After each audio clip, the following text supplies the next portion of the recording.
come to Unit 7 after the test that you wrote, we'll be looking at the rest of the requirements for a valid contract. This one is certainty, and we'll start with that one.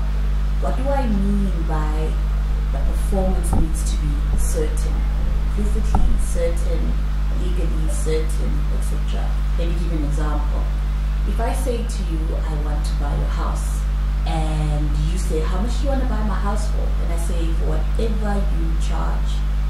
It's not certain how much you want me to pay for the house or how much I must pay for the house. So if that is the contract, there is no valid contract, as much as there's an offer and a valid acceptance, or as much as we have contractual capacity, as much as we have the intention of entering into a valid contract, there is no contract because the performance is not certain. Let me give you a different one. You say to me again, I want to buy your house. And I say to you, how much do you want to buy my house for? And you say, let's take the price the estate agent will evaluate your house for. Again, the performance is not certain because you don't know how much you're going to pay for the house. But now it's very easily ascertainable. So for a contract to be valid, the performance must be certain or easily ascertainable. If it's not certain or easily ascertainable, we have a void contract. What is performance again? Performance is what we have to do in terms of the contract. Either doing something, delivering something, not doing, or the tolerance of something. Those are your performances. So you need to be certain in terms of what the performance is. It must be certain or easily ascertainable. And the set of facts will always determine for you whether it's certain or easily ascertainable. If the performance is not either of those two, then the contract is void. And that's all you need to understand in terms of the principles. You need to be able to look at a set of facts, and in terms of that set of facts, you need to be able to determine whether the performance is certain or easily ascertainable. Let me give you another example. If I say to you, you are a farmer and you sell lilies, right? And I say to you, I want to buy 10 bags of the lilies. And I say to you, the price I want to pay is last year's price this time. Again, easily ascertainable. All you have to do is look at your books, your accounting books, and look at what price you charged last year. Contract is valid because performance is easily ascertainable. When the performance is certain, it's simple. Normal example, please can I buy your lilies for 10 rand a bag? I want 10 bags each. Contract is valid, and that's the only principle you need to understand about legal certainty. So again, either it's certain or legally ascertainable. If it's none of those two, the contract is void due to the lack of certainty. Let's recap. Okay guys, so as we've said, this unit will start off with certainty of performance. Means the performance must be certain for a contract to be void. It's one of the 7 requirements of a valid contract. What is performance? Like we've said earlier, is what each party has to do in terms of the contract. The contract is void if it does not state or say what performance is required for each party. It's void because of uncertainty. The party doesn't know how to perform. What's performance again? Doing something, not doing something, the tolerance or the delivery of something. You do not know what you need to do or how you have to perform, and it's uncertain. The contract must either state clearly what performance is required to enable the other person to decide what performance is required from the contract itself. If the person cannot deduce what is required in terms of the contract is void. It must be certain, alright? Meaning that the performance must be reasonably ascertainable. In other words, it can be made certain with more information. The example I gave you about buying the house, and we said an estate agent would determine the fair and reasonable market-related price for that transaction. That is easily ascertainable because all the agent has to do is come and evaluate the house and give us a price. That contract would be valid because it is easily ascertainable by getting more information from somebody else. The other example I gave is where I wanted to buy lilies from your farm, and I said I will pay the price, whatever the price was last year this time. Easily ascertainable again because you literally go to your accounting records and determine the price. The court will always try to give effect to the intentions of the parties and always try to interpret the contract so that it is valid. So the fact that the contract is not certain but easily ascertainable will work in your favor, because the court does not want to make contracts void. They want to rather validate contracts based on the intentions of the parties. So the party's intention was to buy and sell, but the price was not certain but easily ascertainable. The court would rather validate the contract. Courts always look at whether the contract is reasonably certain. Where a clause is vague, the court will allow evidence where possible to decide exactly what the intentions of the parties were.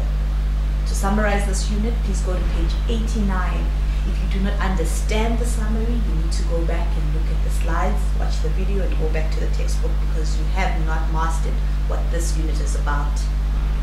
I need you then to go to Edmodo and post your questions and answers on Edmodo. It's not about placing scenarios, it's about placing questions where you don't understand and attempt to answer them yourselves. So what is this unit about? It's about certainty of performance. Do you know what you're supposed to do in terms of the contract? Are you supposed to pay? Are you supposed to deliver something? Are you supposed to stop doing something? Or are you supposed to allow something to be done? If that is not certain, your performance is not certain, then the contract is void. It must be certain or easily ascertainable. Okay, the next part of study unit 7 is looking at contractual formalities. What are formalities and where are formalities required? Remember, there was a confusion about whether the contract is valid or not because formalities were not complied with earlier in this year for some of you. So now we're going to be looking at exactly that. What are formalities? Formalities are required in terms of the law, or if the parties agree to those formalities. So this is the general rule, and master this first of all. For any other contract that the law or the parties don't require formalities for, no formalities are required. Simple example, you're getting into a taxi. You stop the taxi, you jump in, you sit it wherever you want to sit, at the back and front, wherever there's space. You pass your money to the front. The taxi driver does not give you a contract for you to sign and say, okay, now we have a valid contract. The moment you stopped, you've made your offer. Acceptance is the taxi stopping and you jumping in. You have a valid agreement that you need to pay the fare and the taxi driver needs to deliver you where you're going.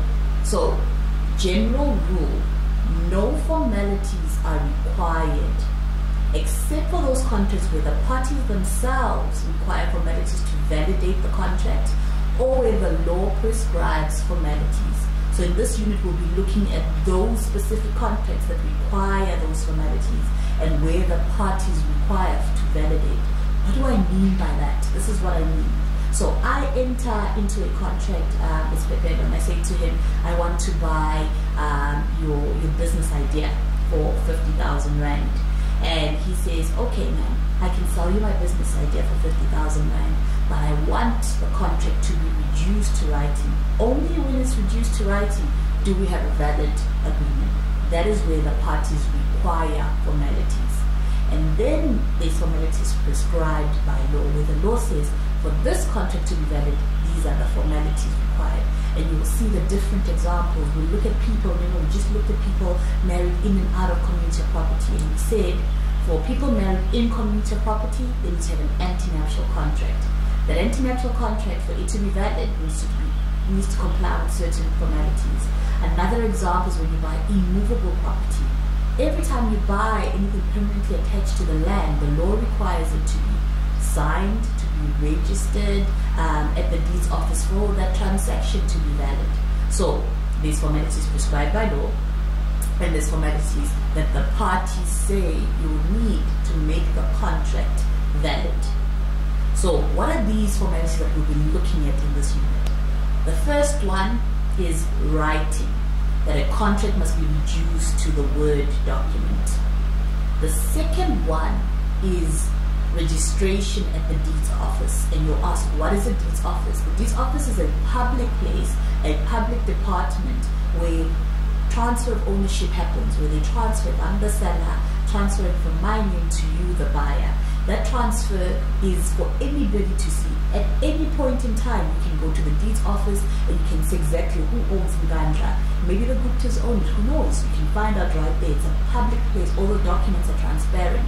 You can go and find out today who owns Mangosuthu. Does it belong to the government or does it belong to the Vice Chancellor? So that is the deeds office where the transfer of immovable properties is done. Also, the registration of certain documents, so it's the registration of ownership, that's the transfer of ownership. And registration of your anti-nuptial contract, for example, is also done at the deeds office.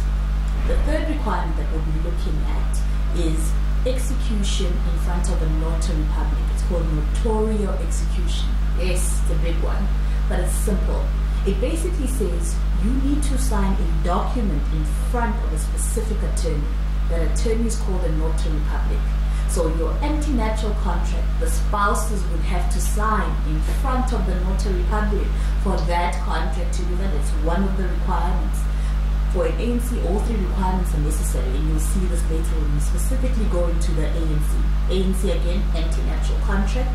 It needs to be in writing. It needs to be signed in front of a notary public, meaning both spouses and the notary public must be present and they must sign the document. The notary public will put her stamp on it as well. Then the document is taken to the deeds office for registration. Once all those three steps have been followed, that document is valid and enforceable. That is the rule. You'll see the exception as we go to, when we go to the notary public and we go to the anti-nuptial contract. So what is this unit about? Again, formalities.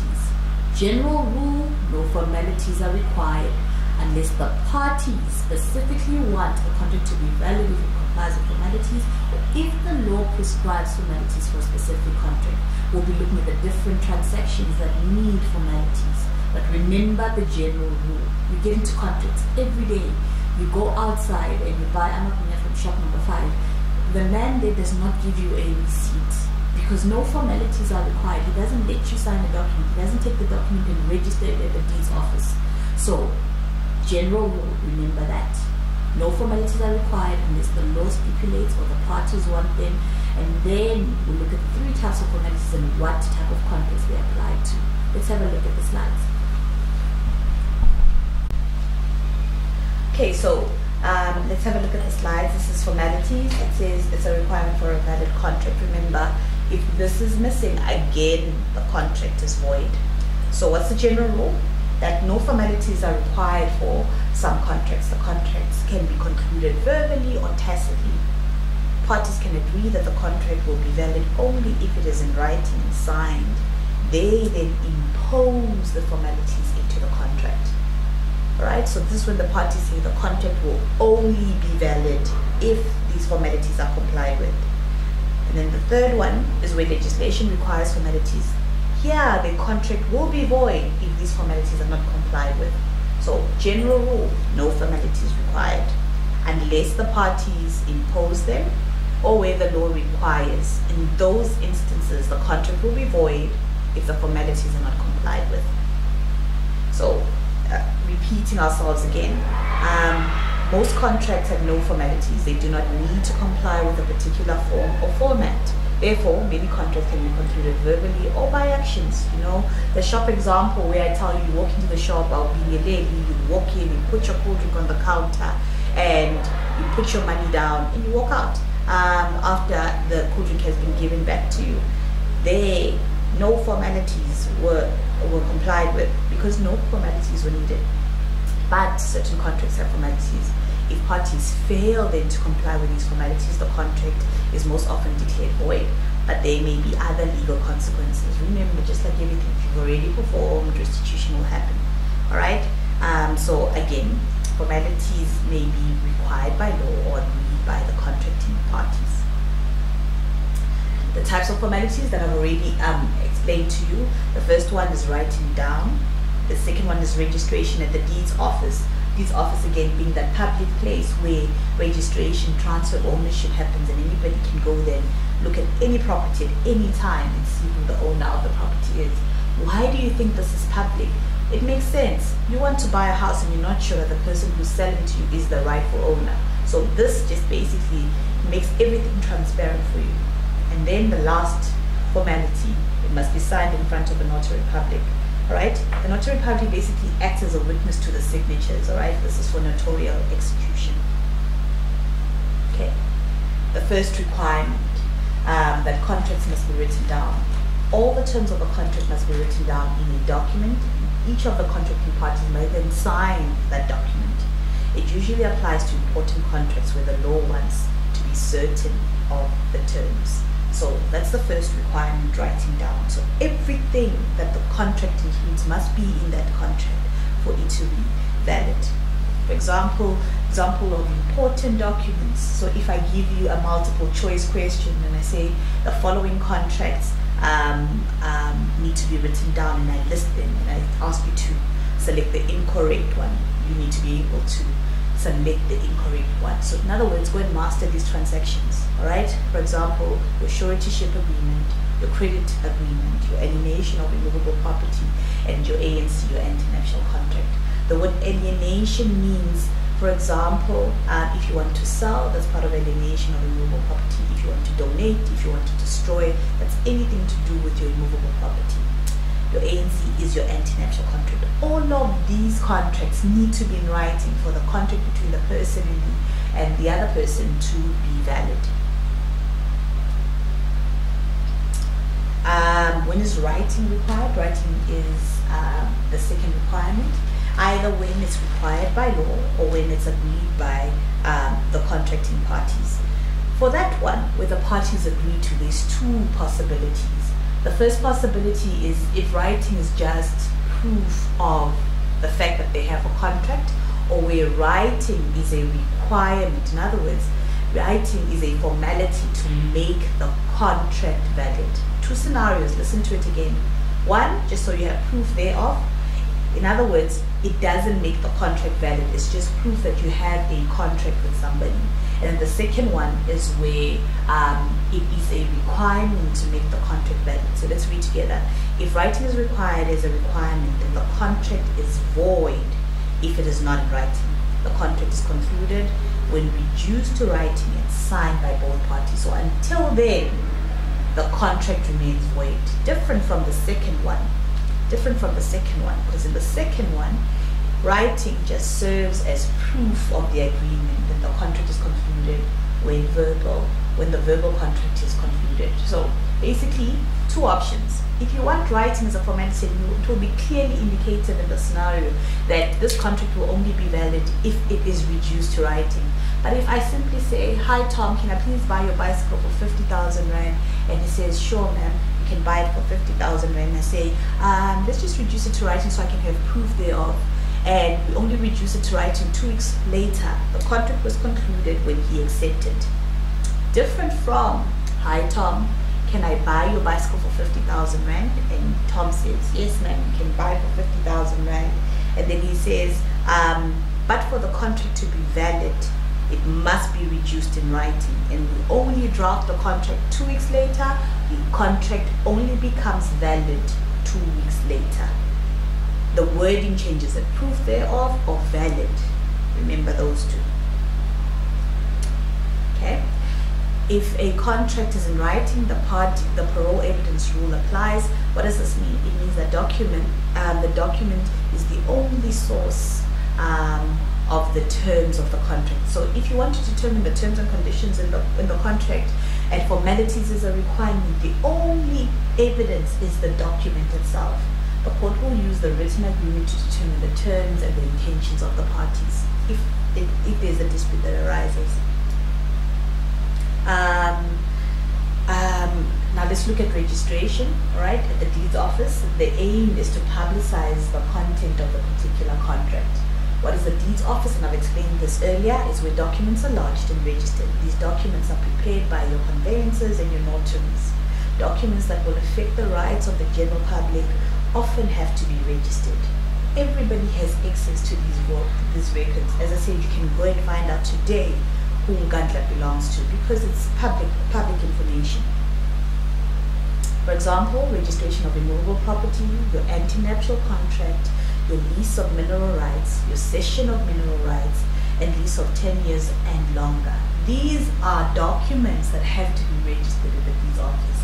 All right, so it's clear that for it to be registered, it has to be reduced in writing. So all those documents listed there, number one, have to be in writing, and number two, have to be registered. Because how do you register something that's not written down? So again, for test purposes, master the transaction so that you know which transaction needs the following formalities. All right, so every time you buy a house, it must be in writing and signed by both parties. Then it must be registered at the deeds office for it to be valid. If that doesn't happen, ownership never got transferred and you don't have a valid contract of sale. Other ones, learnerships concluded under the Skills and Development Act must be registered with the relevant CETA. Not at the deeds office, at the relevant CETA. So be careful here. The top ones have to be registered at the deeds office, the bottom ones at the relevant CETA. Now the last one, which normally confuses everyone, notarial execution. I said it earlier. This is where the parties sign the document in front of a notary public. What is a notary public? Basically, a notary is a lawyer that deals with important documents, right? And you have to sign. She basically witnesses that that's your signature there. So signed in front of a notary public who acts as a witness to your signature. Conclusion of the contract must be in the presence of a notary public. Example is for an anti-nuptial contract. It needs to be notarially executed. In other words, it must be in writing and registered to be valid against third parties. So if a notary does not do the notarial execution and it's not registered, the contract remains valid between the spouses even if the requirements are not complied with. So what do I mean by that? You need to comply with all three requirements. It must be in writing, it must be notarially executed, and it must be registered at the deeds office for an anti-nuptial contract to be valid. So the law says those are the three requirements for an anti-nuptial contract. But if you don't comply with all those three requirements, the law says the ANC is valid between the spouses but not valid against third parties. Meaning, for third parties, you're married in community of property, but between you and your spouse, you're married out of community of property. I want you to go and read this relevant section so that we can discuss it in detail in class. Notarial execution, which is again signed in front of a notary public who acts as a witness to the signature. The types of contracts it applies to: your lease and your cession of mineral rights need to be writing, notarially executed, and then registered to be valid. So those are examples. Master the transaction once again. Rectification, and we looked at this earlier when we saw rectification for the first time, and we said to you, don't confuse with rectification with building contractual capacity. Remember, when we saw rectification for the first time is when the written down document does not reflect the true intention of the parties. So the court will obviously look and ask the parties, do they mean 2,000 Rand or 2 million Rand? In that instance, it will rectify if the intention was 2 million Rand. This is done when the contract does not reflect the intention of the parties. Please have a look at the summary on page 93. Again, if you do not understand the summary, then you need to go back through the work. And then you need to go and post your questions and answers on Edmodo. Please, guys, do not find template questions and post them. Post questions in terms of what you don't understand about the material. If it's a scenario, then fine, post it. So let's recap. Okay, just to recap, guys, we're dealing with formalities. General rule, no formalities are required unless prescribed by law or the contracting parties. Be careful with the contracting parties part. If the formalities are only required to present proof thereof, then the contract is valid without the formalities.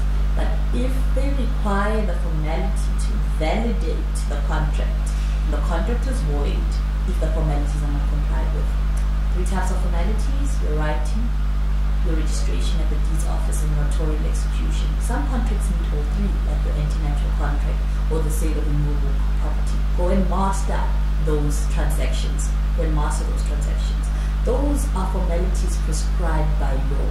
When the law says if you want to buy or sell land, if you want to donate land, it needs to be in writing.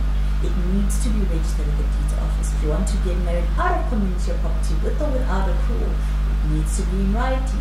It needs to be notarially executed. It needs to be registered at the deeds office. So what you have to do is master which contracts are prescribed, that prescribed formalities by law, and which contracts the parties, based on the wording of the agreement, the parties want for validation of the contract. And that's formalities. Thank you.